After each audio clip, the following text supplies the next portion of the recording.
ایک میں یہ کہوں گا کہ جوش بھی اچھی چیز ہے، لیکن تھوڑا ہوش سے بھی کام لینا چاہیے۔ آپ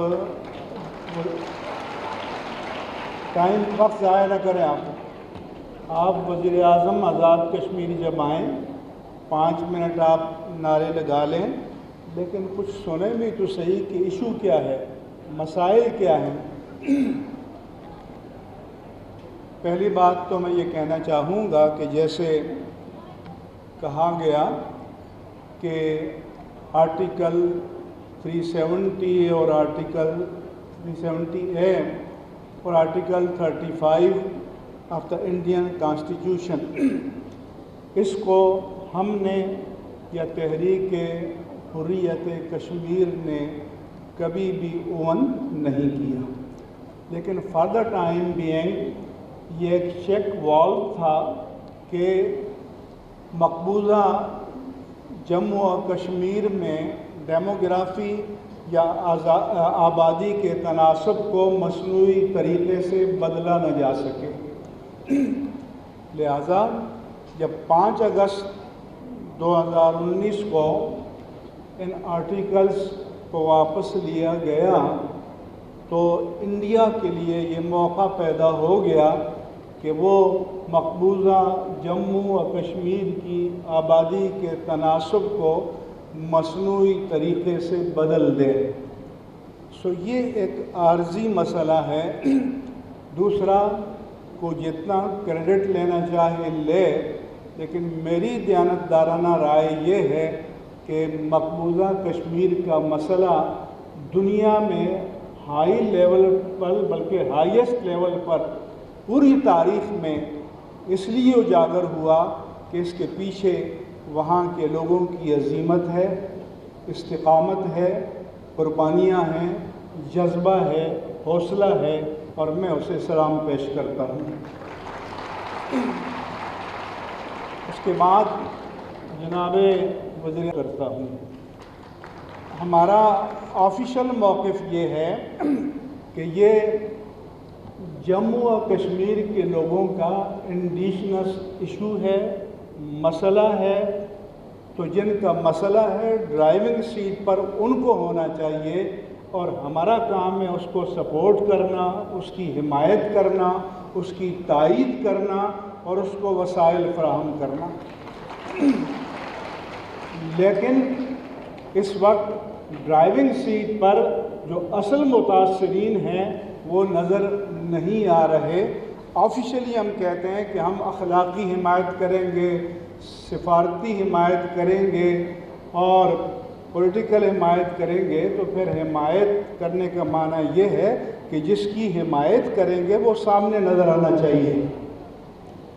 اس کے ساتھ ساتھ میں یہ کہنا چاہتا ہوں، پروفیسر حفیظ طائب مرحوم نے بارگاہ رسالت میں استغاثہ کرتے ہوئے کہا تھا، سچ میرے دور میں جرم ہے، عیب ہے، جھوٹ فن عظیم آج لاریب ہے، ایک اعزاز ہے، جہل و بے رہ روی ایک آزار ہے، آگہی یا نبی۔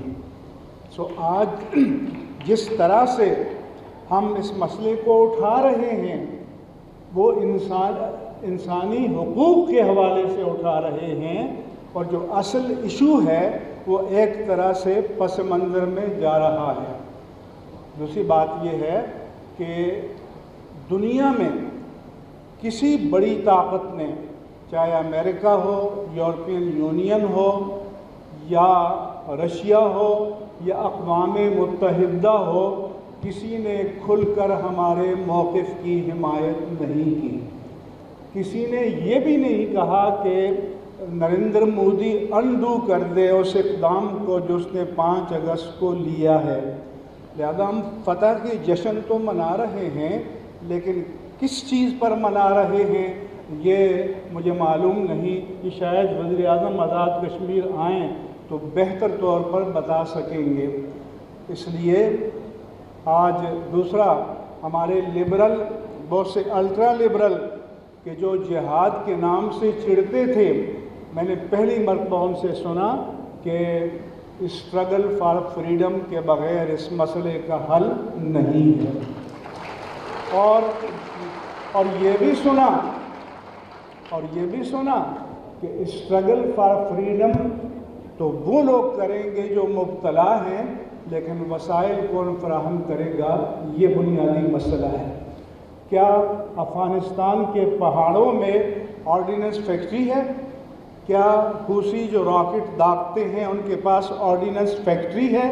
تو اگر آپ نے اسٹرگل فار فریڈم کو سپورٹ کرنا ہے تو اس میکینزم کے بارے میں آپ کو سوچنا ہوگا۔ اور آج وہ زمانہ نہیں ہے کہ جو مظلوموں کی آہوں پر ترس کھائے۔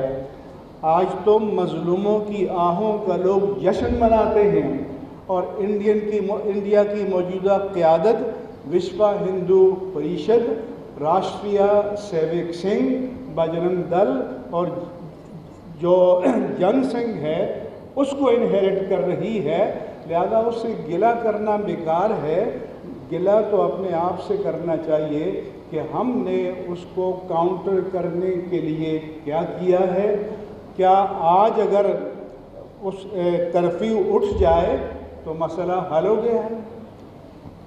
بالفرض انڈو کر دیا جائے جس کے دور دور دور تک کوئی آثار نہیں ہے تو مسئلہ حل ہو گیا ہے۔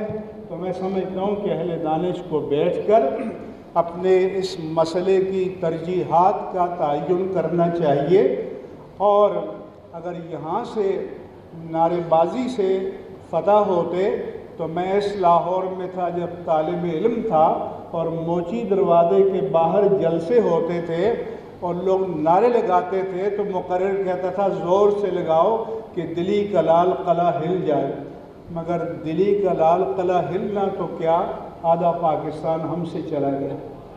تو اس لیے نعروں کا ایک تناسب ہونا چاہیے، اور اصل ایشو پر سنجیدگی کے ساتھ غور کرنا چاہیے، اصل ترجیحات کا تعین کرنا چاہیے۔